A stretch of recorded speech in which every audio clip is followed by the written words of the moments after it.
kommer behöva ställa frågor. Du kommer behöva ha spörsmål. Det är lång tid där. Ja, danke.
I'll do my best. 80% chance. You know, like, if you get a couple of things, I don't know enough about soccer.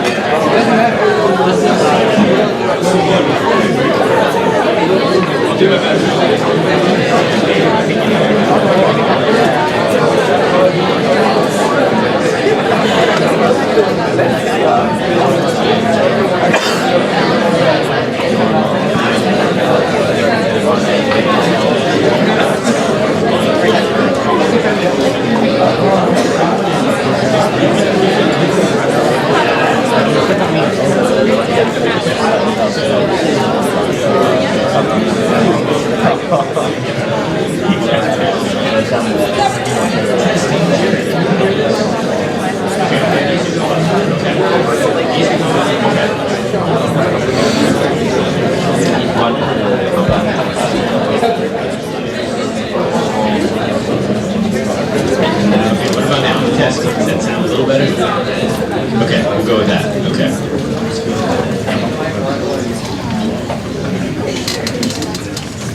Ladies and gentlemen,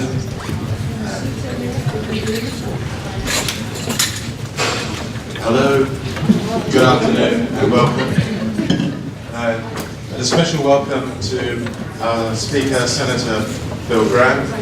I know you're all excited to listen to him. And the proceedings today will be talking about 30 minutes with plenty of time for questions, aiming to finish that part of things by about 1 o'clock. I always end our talks by saying that, well, the talk may be finished, but James Bond always returns. And in this case, James Bond is the Senator. So please make him feel very welcome. I now call on Dean Quentin to introduce the Senator properly. Thank you.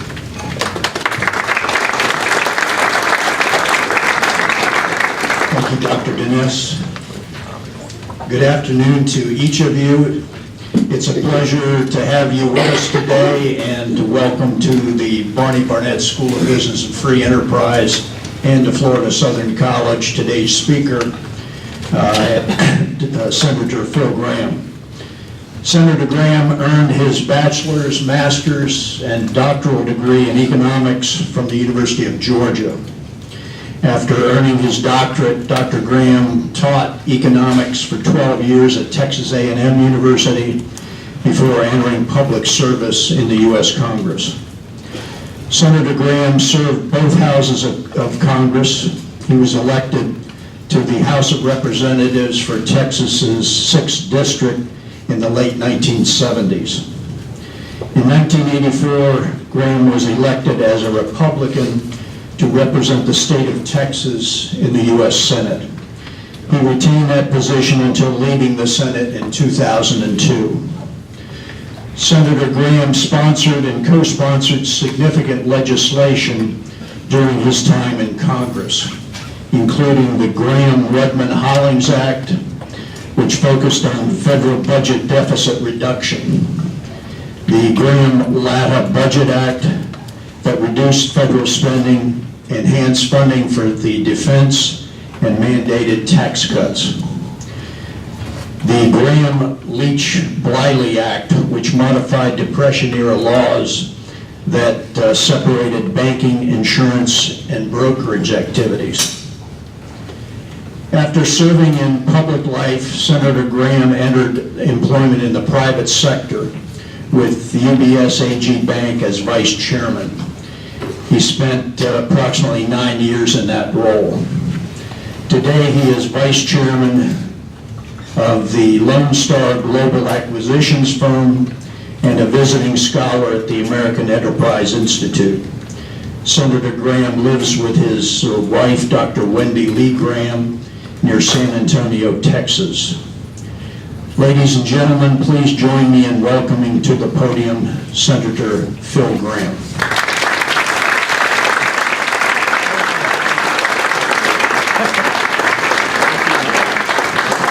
This mic works, does it? Yes. Can you hear me? Yeah. Well, first of all, thank you very much. I'm very happy to be here. Any school of business with free enterprise in its name is very unusual in America. And it's one of the reasons I accepted this invitation. Unfortunately, a lot of Americans don't understand that economic freedom is the foundation of all freedom. If you don't have security in property, if you don't have the ability to make economic decisions and to secure your future and the future of your family, elections don't mean anything. And so any school that, maybe it happened a long time ago, but any school with free enterprise in their name is a place I feel at home. I also feel at home in a classroom. I had the great privilege of being an economics professor at Texas A&M for 12 years. I've had 3 lives. I was a college professor, and then I was a congressman and a senator, and I've been in finance for the last 16 years. So I've consider myself very blessed in that a lot of people have a hard time having one good life, and I've had three. So what I'd like to do today is to try to deviate from my background as a college professor and be brief. I would be programmed to speak 50 minutes Monday, Wednesday, and Friday, and I forget, but I think it was an hour and 15 minutes Tuesday and Thursday. You know, I think today's Tuesday. But I want to speak 30 minutes. And so I'll do my best to try to keep up with that. My old watch died on me this week. I've been in mourning. But let me begin, since we're 10th year of the financial crisis, I'll begin with the financial crisis and then talk about the failed recovery, and then talk about where we are, and then I want to talk a little bit about trade, and I want to talk a little bit about the headwinds that we face in the future of the economy. Almost everything you know about the financial crisis is probably wrong. Now, that's a pretty bold statement. But let me just begin by saying, giving you the picture of how I see it and the facts on which that view is based. In my mind, the financial crisis really started to build in 1995. I was in the Senate, and what happened in 1995 is that President Clinton had been elected on a platform of using private pension funds to promote social objectives. It was one of the most radical proposals ever made in a presidential campaign, and it created almost no stir and no debate until President Clinton was elected, and when he turned first to the labor unions to try to get them to agree to implement policies whereby their members' pension funds would be invested in promoting social objectives like affordable housing. Even though the unions strongly supported President Clinton, they were unwilling to have anybody take their pension money and use it for any other purpose other than promoting their financial security. So the proposal went absolutely nowhere. President Clinton then turned to HUD, the Department of Housing and Urban Development, and asked HUD to use two of their powers to promote public housing. One was a law called the Community Reinvestment Act. And it was an old law that basically said if you had a commercial bank, you had to meet the banking needs of your community. It was aimed at banks that were basically depositories where people would collect money and then invest it somewhere else. But the law was changed through regulation to where it mandated not that you serve the community, but that you serve low-income needs in the community and housing. So that beginning in 1995, there was pressure on banks to make subprime loans.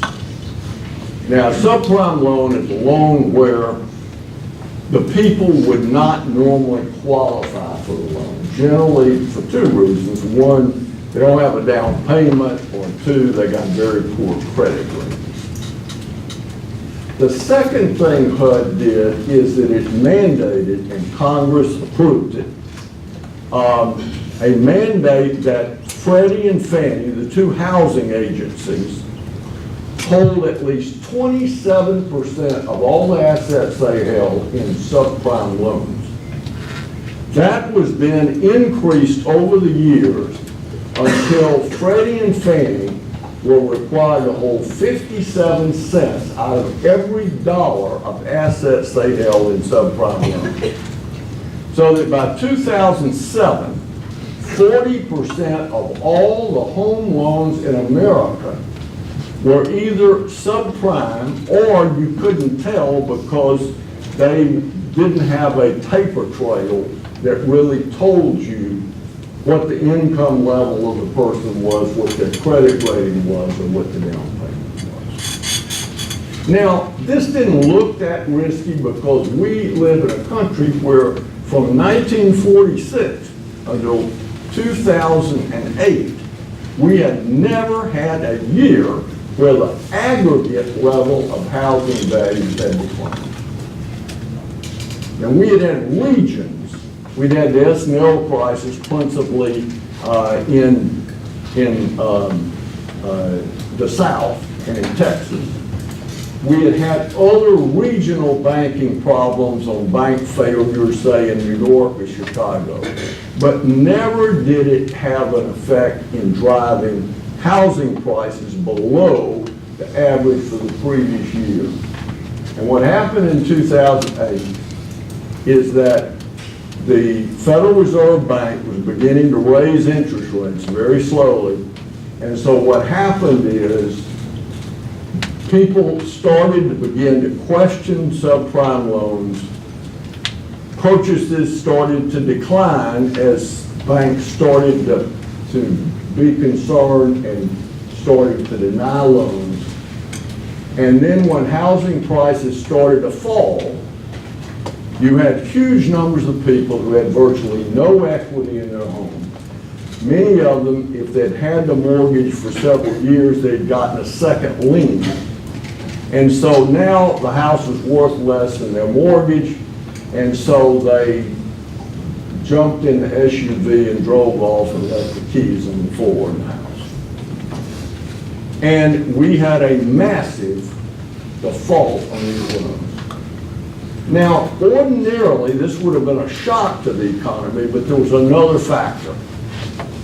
To encourage subprime lending, the bank regulators had set the reserve and capital requirements for mortgage-backed securities and mortgages equivalent to sovereign debt. In other words, if you were a commercial bank, the capital requirement, if you held a mortgage-backed security, and this is a security that's based on a bunch of these mortgages, was almost like you were holding a treasury note. And so banks held huge volumes. Now, I worked in the investment bank part of UBS, but we were probably the best capitalized bank in the world at the beginning of 2008. But we held $50 billion, that's with a B, of mortgage-backed securities. And so when their value plummeted, we were never in danger of going broke, but our capital was decimated. And so what happened here is, I need to make one more point. In 2007, before the financial crisis started, the Federal Reserve Bank and the FDIC, in their annual reports, reported that banks were better capitalized in America than they had been in the previous 30 years. So this idea that banks were undercapitalized, they were undercapitalized once the value of subprime paper collapsed, but they were well capitalized prior to that. The problem was much of their capital was in mortgage-backed securities. So nobody knew which bank was broke. Banks would not lend each other. And so then there was a crisis. And I give the Treasury and the Federal Reserve Bank high marks for how they came in and stabilized the situation. Now, you've all read about how Lehman Brothers went broke, and by letting them go broke, the prices spread. I think that's false. Lehman had huge quantities of subprime paper. And They went broke, and the regulators decided not to bail them out for a myriad of reasons. Maybe it's right, maybe it's wrong. But the crisis would have occurred anyway because the disease had already spread. The financial sector was already holding all this subprime paper. So it wasn't Lehman. Lehman was the canary in the mine that died, but the gas was still there. So in any case, we had a major financial crisis that occurred right during the election. It produced a profound change in the election, and we had the election of 2008, and one party not only controlled both houses of Congress and the president, but controlled it with massive numbers. A supermajority, in fact, 60 votes in the Senate. And so as a result, there was a license to institute dramatic change. Now, I'm not going to get into debating the programs other than to simply say that the Dodd-Frank Act had to do with everything except the financial crisis. Nothing in the Dodd-Frank Act addressed housing at all, didn't address mortgage-backed securities at all. It was an agenda waiting for an opportunity, and the agenda was to have government dominate the banking system. And in fact, over an 8-year period, government as a dominant influence of the banking system and the economy as a whole grew dramatically. As you know, tax rates on income, capital gains, dividends, all increased dramatically. And as a result, in the only recovery of the post-war era, we had a very, very weak recovery. We grew at less than half the average post-war recovery. In fact, there is no recovery in the history of America other than the Great Depression that is as weak as the recovery we had from 2000 to 2008 to 2016. The economy, in essence, was simply beaten into a stupor, in my opinion. Taxes, by regulations, and investment, which has been the driving force behind recoveries in the past, wilted, and as a result, the economy stagnated. Poverty rates went up, job growth limped along, but wages basically fell in real terms. Now, beginning in 2017, after the election, there was a feeling that things were going to change, and that there would be a lifting of regulatory burden, and the economy started to respond immediately. And with the tax cut and stimulus that it's brought, we now have a full-blown recovery. Now, the argument was made throughout from 2008 until 2016 that we were in a new era of stagnation, secular stagnation it was called, and that productivity was down and we weren't going to be able to ever achieve the kind of growth that we had historically. It reminded me of the Carter era when we were never going to have enough energy again. Well, that didn't turn out to be right. In fact, any prediction that sets ironclad constraints on America, you should never believe. We don't run out of resources. We might consume our institutions that destroy our ability to produce resources or to find alternatives. But great civilizations, great nations don't decline because of resource depletion. What happened during from 2007 until 2016 is that the labor force participation collapsed. The number of people in the labor market declined relative to the size of the population. The bottom 20% of the income distribution, with a massive expansion in benefits during the 8 years from the financial crisis until the election. Basically, the bottom quintile, the bottom 20% of the income distribution was delinked from the economy. They didn't do better when the economy did better. They didn't do worse when the economy did worse. They were basically not part of the economy. And so one of the things that has made this rapid economic expansion that we're in work has been that we've been able to pull people back into the labor market. Investment has grown dramatically. And so here we are with a strong recovery. What imperils this economy? Well, in terms of policy, the greatest peril is protectionism. The trade is a difficult issue to understand. It is counterintuitive.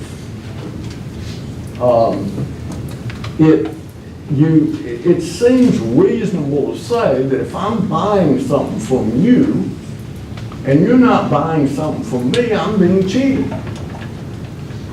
That seems reasonable. But then you say, well, Walmart doesn't buy anything from me.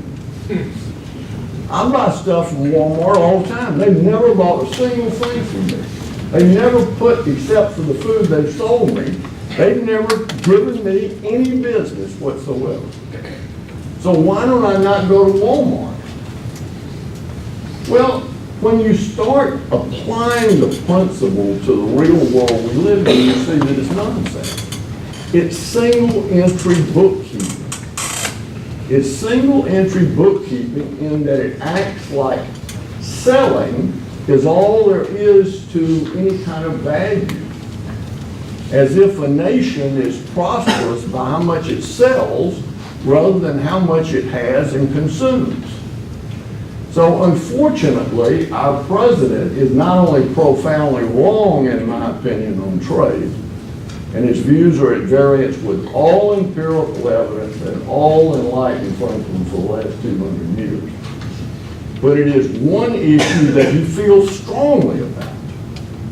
So in a government that has had the greatest deregulation in American history since the Carter administration, I mean, everybody forgets, Jimmy Carter deregulated the airlines, the railroads, the trucks. It's something he gets virtually no credit for today. It's an extraordinary achievement. And even Ronald Reagan was quick to point out that what Carter had done on regulation was a significant part of the boom that came when we were able to put other good policies into effect.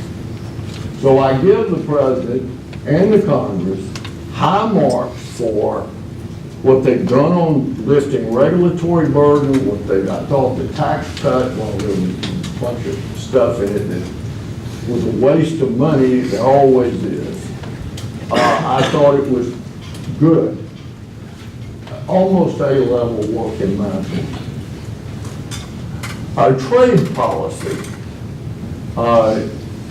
is harmful.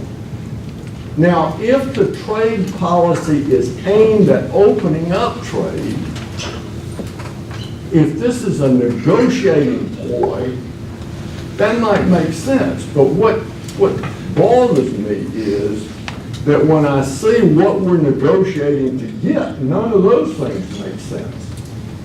In our negotiations with Korea, the big thing we got was that Koreans can't sell pickup trucks in America for 30 years without paying a 25% tariff.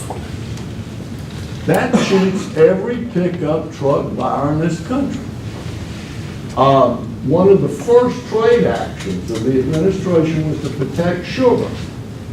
Americans pay twice for sugar what the whole rest of the world pays. It disadvantages us in the candy and bakery industry and costs us jobs. And there are 88,000 consumers who get cheated. And I know sugar is produced in Florida, but the truth is the truth. 88,000 consumers get cheated for every one worker in the sugar industry in America. It's extraordinary. Now, and in terms of Mexico, we're going to use a trade agreement to set wages in Mexico. Not only is that crazy policy, but you've got to remember trade agreements in the Senate aren't debatable. So that a trade agreement could be used to set wages in America. So we're setting a terrible precedent. And what it means is Mexico will then become non-competitive even in selling products in their own country. And then the worst provision has to do with dispute resolution in Mexico. Companies, when NAFTA was passed, companies were worried about the rule of law in Mexico. So the trade dispute mechanism was one where you could appeal to an international board whether you were being treated fairly, that is, being treated like people that operate businesses in Mexico under their law as written. It's a very important provision. The administration, in their agreement with Mexico, makes me choke thinking, has weakened that process in an effort to discourage Americans from investing in Mexico. Now, the idea of weakening the rule of law in a neighbor's country to benefit ourselves is so alien to any kind of logic. You can see why I get excited about this trade policy. In any case, in God's good time, I am hopeful that the administration is going to reach agreements and end this process before it does harm. Now, they say, well, we're talking about very small changes. The problem is you don't know what kind of retaliation other countries are going to engage in, and you don't know who they're going to retaliate against. So that uncertainty multiplies the potential response in terms of if I were growing soybeans, I would not buy a new tractor today. I would wait and see how all this is going to come out. The same if I were growing corn or raising hogs or producing any one of 1,000 items. So I think this is a danger. Final point. Come a long way. There are two problems in this recovery that you need to be aware of. One is it's going to be hard to sustain this recovery. Can it be sustained? Yeah. Will it be sustained? I think that's still out there to be tested. Number one problem, we doubled the debt in the last 8 years. And interest rates were so low, we doubled the debt while paying a smaller amount to service it. If interest rates rose to the historic norm in the next 5 years, the increased cost of servicing that debt would be greater than what we spend on defense. Now, we've never had a recovery where interest rates did not go up. So I'm talking about a full-blown recovery, not the Depression and not the 2008 recovery. So when interest rates start to rise, the deficit is going to get bigger because of debt service. It is also going to get bigger because we created a huge new Medicaid expansion. And a lot of states that didn't do the expansion will ultimately do it, in my opinion. And then we got the cost of the last budget, and then we got the cost of the tax cuts. So the economic expansion that we've had to this point is certainly big enough to pay for the tax cut. But unfortunately, there's a second problem. And that is that in trying to get the economy growing during the Obama era, the Federal Reserve Bank bought 45 cents out of every dollar of debt issued by the Treasury. To give you a comparison, in World War II, the Federal Reserve Bank bought 10 cents out of every dollar. 4.5 times the purchase. Now, when they bought that money, they wrote checks, and those checks were deposited in commercial banks. They became bank reserves. So to prevent inflation, the Fed got the power from Congress to pay interest. And so the Federal Reserve Bank today is paying your local bank not to lend that money.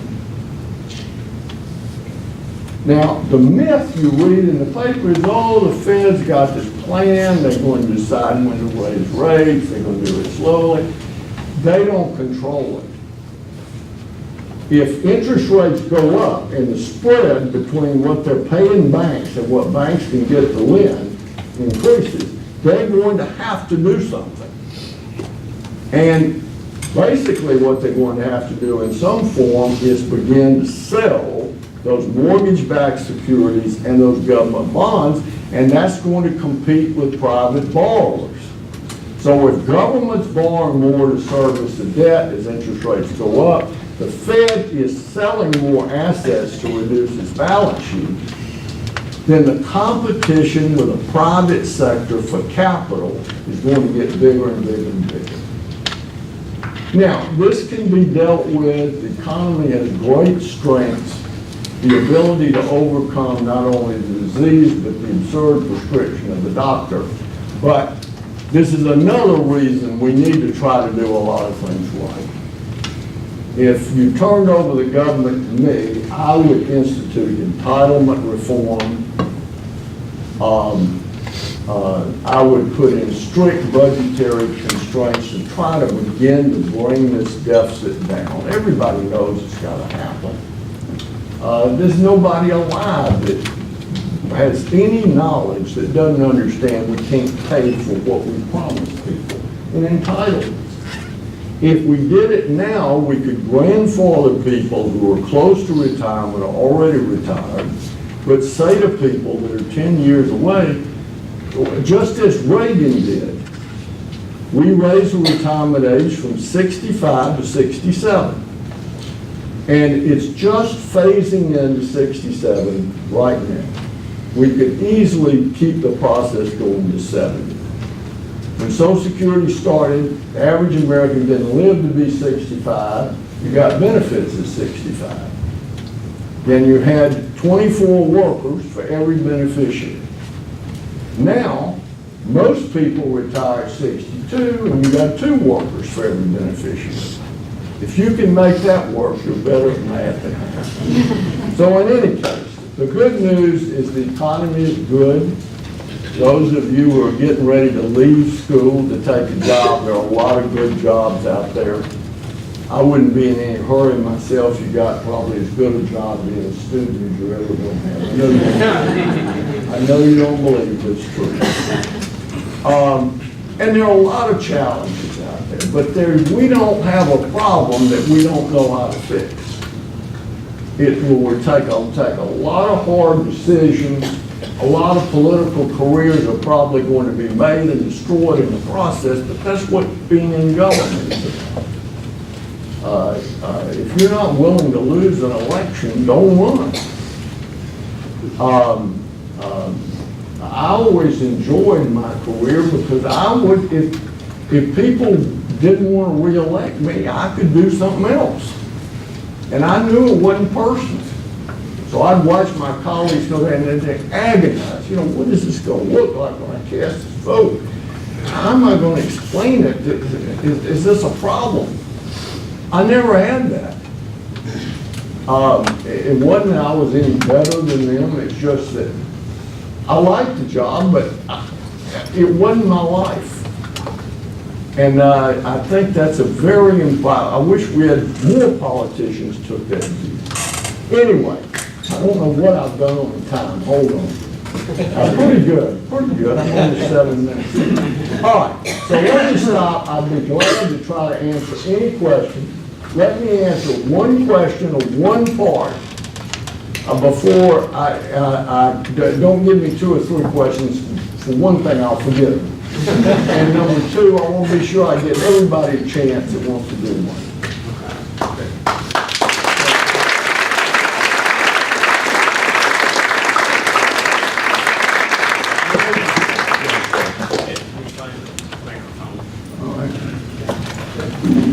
Okay, we'll go to, we'll go to some, I guess, do you have a question you want to jump in? Okay, sure. I was going to say, we'll open up to students, but you were right there. Who ultimately pays tariffs? The consumer and the worker. Some of it feeds back on wages. Some of it is borne directly by the consumer. I would say initially all is borne by the consumer, and then over time it feeds back on the wages. A good analogy is, in war, your enemy wants to blockade your ports to keep you from importing goods. Why would you ever want to do it to yourself?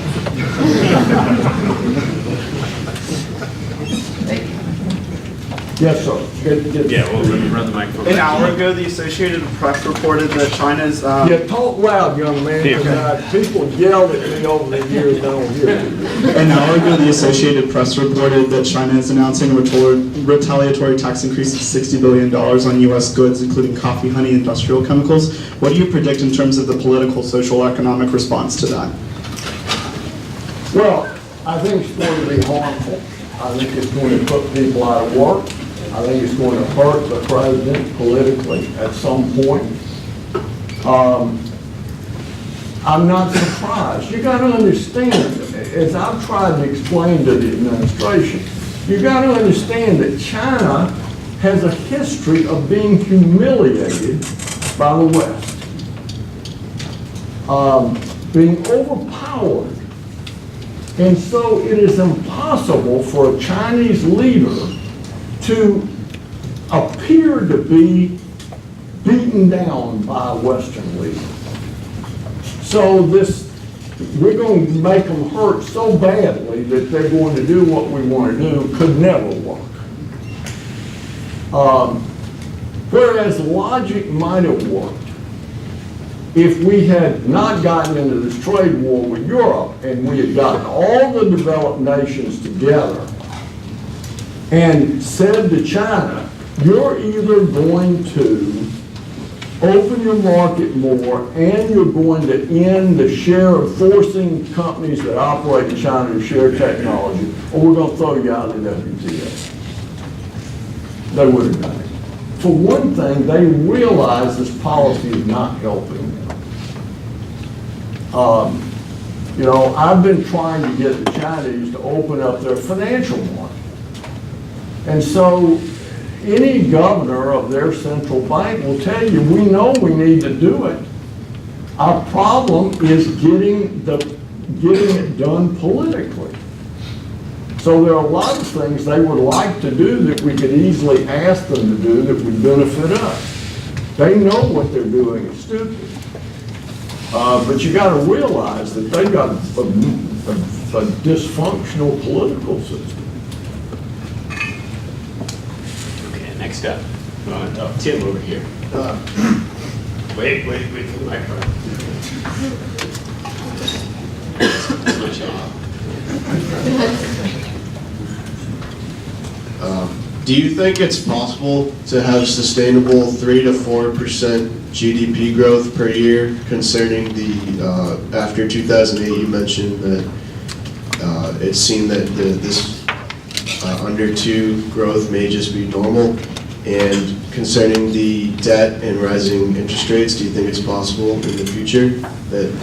Yeah, I think if we had the optimal economic policy, we could sustain 3 to 4% economic growth. I think we can pull more people into the labor market. I think we can push and pull with welfare reform. Everybody forgets that when we had the welfare reform under President Clinton, that 40% of the people that were on welfare left welfare, got jobs, and the vast majority of them were better off and happier and had better lives. When somebody's on welfare, let me tell you, I've thought about this a lot because I'm old and my wife would like me to retire. And I lie and say she makes me work or she'd put me in a nursing home. But the truth is, she'd like me to retire, but part of who I am is my work. It's sort of my identity. It's part of my self-respect. And I just can't imagine sitting around all day with nothing to do. And I like watching college football on television, but I don't like watching anything else. So I think we would help people by creating an economy where they could find jobs and encouraging them. And you know, we got the capacity now with the internet that a mother with 20 children, when they've gone to bed, could turn on the computer and get literacy training, get a GED, and go to college, all in her kitchen, at the kitchen table. That ought to be a requirement for getting benefits. And we ought to do it for them, not for us. I mean, for both, but. Okay, next step. Let's go back over here. Actually, he's closer, so I'm going to go to him, then I'll go to you. What will it take for Congress to face up to entitlement reform? A crisis. It's a shame, and it's just as obvious as the nose on your face. It's got to be done. Everybody knows it's got to be done.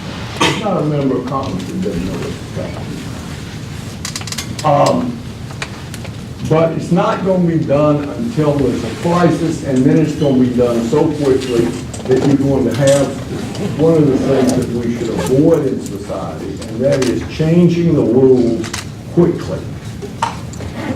It's one thing to say, when I'm 55, when you turn 67, you're not going to be able to retire, you're going to work till you're 70.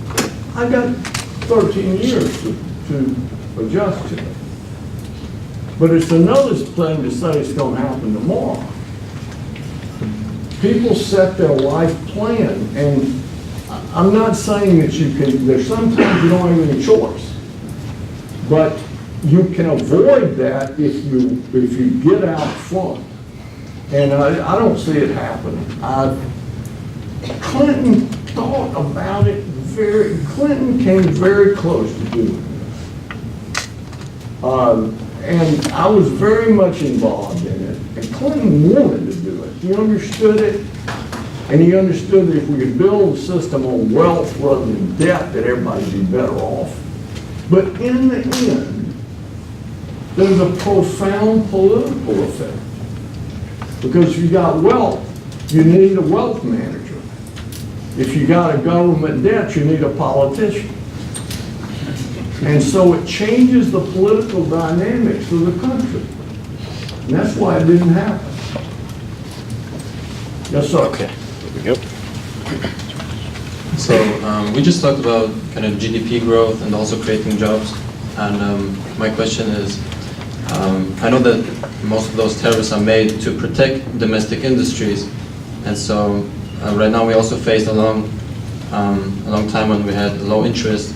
And I feel like the industry kind of overheated a little bit, so we had plenty of jobs and created always like higher amounts of jobs. So what would be an alternative to those tariffs? Because if we do tariffs to protect domestic industries, when those domestic industries can't compete in our globalized society? What can we do else? Well, in terms? first of all, our problem quickly here is going to be, how can we control inflation without raising interest rates so much that it chokes off the recovery? And you can control inflation by opening up markets. One of the reasons that we have not had any real inflation in America in 25 years is the growth of the world market and production in places like China, India, Turkey, and Brazil. They double the supply of labor in the world that is available to international commerce, and in the process has simply made things cheaper. And you need to understand, our consumer price index doesn't take into account quality changes, it doesn't take into account ability to substitute goods. It grossly overstates inflation. But I think the thing that I come down to is, you can't protect somebody without hurting 2 or 3 people. Protectionism doesn't work. It's harmful. And it does, you know, God did not decree that I was going to be able to be in a certain line of work. And if people don't want to buy those services, then I need to move on, because I'm in an artificial situation, and maybe government can keep me there, but it can only do it by hurting other people. So if it were up to me, I would have no quotas, no tariffs, no set-asides. I believe we can compete. You know, you look at what's happening on steel and aluminum. We've destroyed 6 or 7 times as many jobs by the time this all works through as we've created. And I just don't think it's smart policy. Okay, we'll cross over here to Patrick. Dress rather sharply today.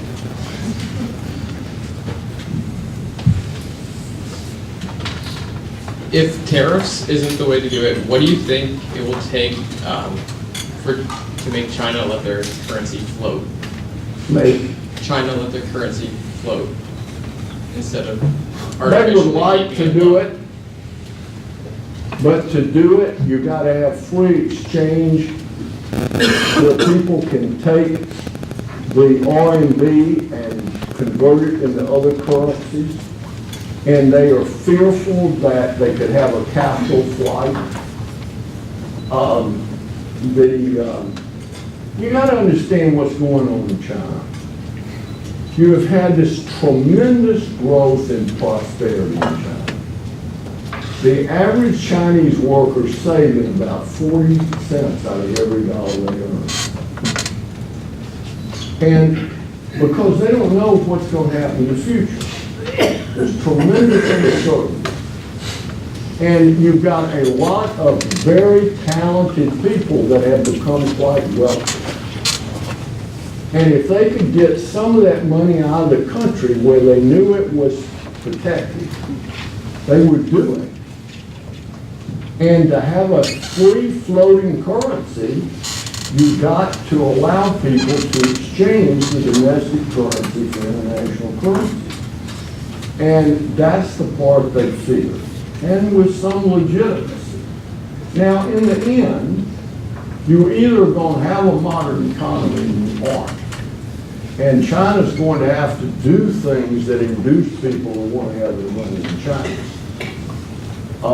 But I've worked in China for the last 16 years. Not totally, but some. And all of the people I work with want to get their children educated in American schools. A lot of them that have lots of money are now trying to do it in high school.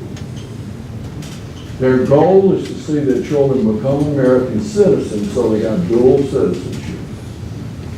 And they want to have property in America. And the reason is simple. They think the chances of it being confiscated here are much lower than in China. And I understand that, and I would do exactly the same thing. And that's what they've got to do. They can never have a convertible currency until they feel confident enough in their people that they want to have the wealth in their own country. And today they don't, and they're right to that. They don't. Okay, so and actually, as we go to the next question, I thought I would interject a quick question. A lot of the trade issues you broached suggest that maybe these are things that the WTO, that is the World Trade Organization, kind of the international governing body for trade, is this something they could be more assertive on, and the fact that they aren't, is this maybe a failure of the WTO? Well, look, it was not a mistake to let China into the WTO. What was a mistake is we didn't enforce the rules. In fact, we don't enforce them anywhere. The president is right when he talks about people cheating, but we cheat all the time. International agreements don't work because you can't enforce them. Now, if we had an enforcement mechanism, we had an independent board, and if you got significantly out of compliance, they threw you out, then it might work. And that's the way we should have dealt with China, in my opinion. We should have gotten our trading partners in Europe together with us, and we should have gone and sat down and sort of had a come to Jesus kind of meeting. That if you want to be in the WTO, you're going to do this. If you don't do it, we're going to throw you out. And we don't go out and make a lot of public statements about it, but you need to know it. That might have worked. This deal, we're going to beat you up with tariffs and you don't do anything about it. And then when you're beaten down enough, you're going to do what we say. My guess is if Z could do that, he wouldn't do it. This is hurting them more than it's hurting us, but it's beginning to hurt us. But he can't do it politically. He can't be seen to be doing it. I don't understand negotiating. Look, I tell my grandchildren, when we go into a market where you negotiate, I say to them, the worst mistake you can make in negotiating is to make the first offer so low that you insult them. If you do that, you wasted your time. You just go on to somebody else and negotiate. Second biggest mistake, holding the item when you're negotiating. Never. But in any case, what Trump has done is he's insulted them. And so, I don't know if it could still be fixed. Maybe it could. But if we're not going the right direction today, this thing's going to get worse before it gets better, I'm afraid. Okay, so time for one more. Who wants the last one? Here we go. So you just described that we're in a very risky and volatile path where we are, and we're on the front of basically the longest running bull market that we've seen, and you highlighted a lot of risky situations and volatile situations. What's going to happen? Because this can't be sustained forever. We can't have 4% growth forever. So what's going to be happening to the market in the next 10 years? Well, we averaged 3.4% growth from 1946 to 2008 through 10 recessions. So we can sustain good growth, 4%.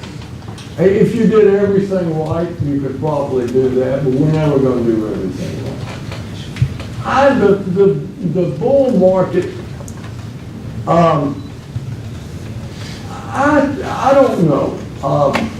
The last time I said this, I was wrong. And this was when we had the stock market adjustment for technology. I wanted to believe that things had changed. And that was completely wrong. But, you know, technology is growing, and it's growing more than we're measuring.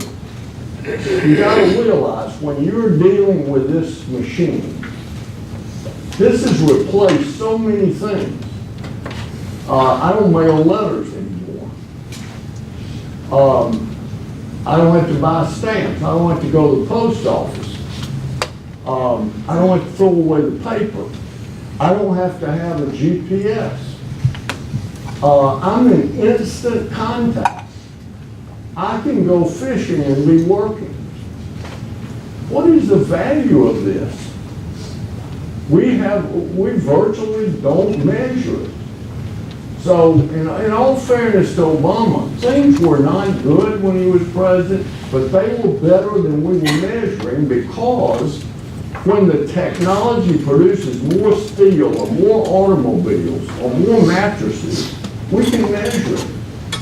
But when it produces totally new products that revolutionize our life, when this goes down in price, it counts.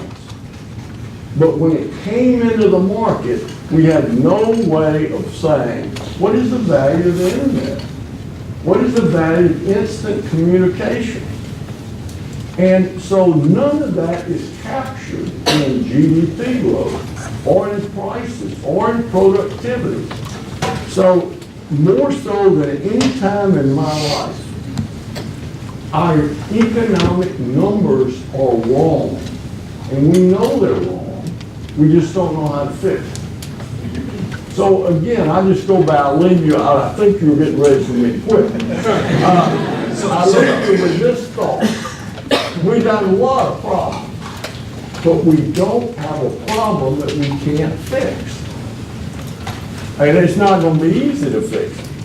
So, you know, if I were young today, I would feel good, in the sense that there are a lot of things out there that need to be done. I could be part of doing it. It's not like, you know, we reached the golden age and hell, all my life we're going to be living on what somebody else has done. There's going to be plenty of hard deciding to do. Thank you very much.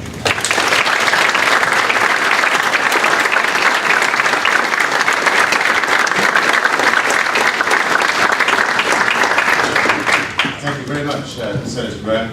And now, if you would just come this side of our podium, our events are not quite finished.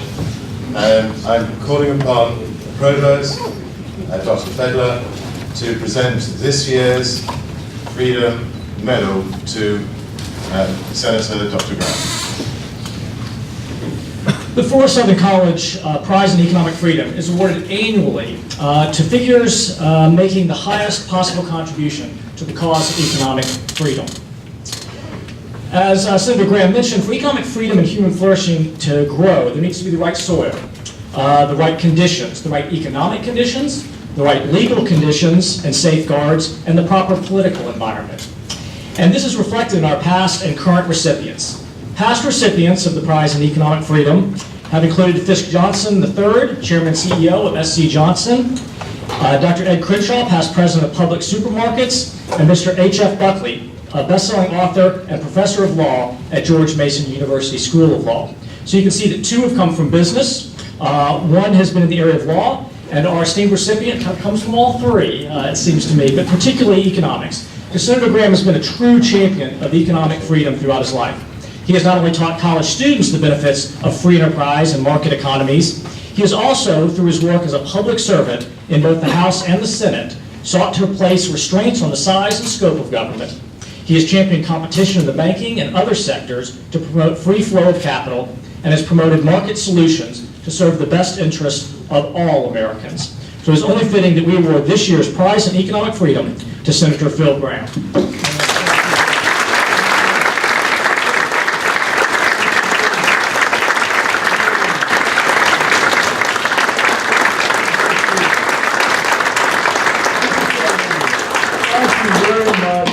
I used to say when I was in the Senate, I'm here to defend economic freedom against all enemies, foreign and domestic. And there were plenty of enemies. But if there's anything I believe in, it is the freedom of people to own property and to use their God-given talents to advance themselves and their families. If you let people do that, there's no limit to what they can achieve. Thank you.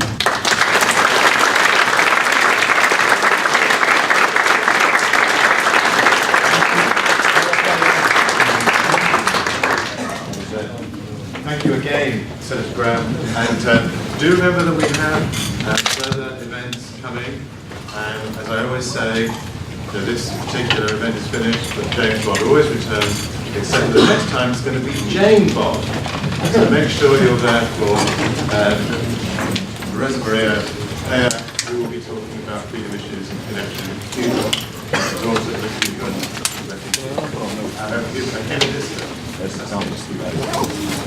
Thank you.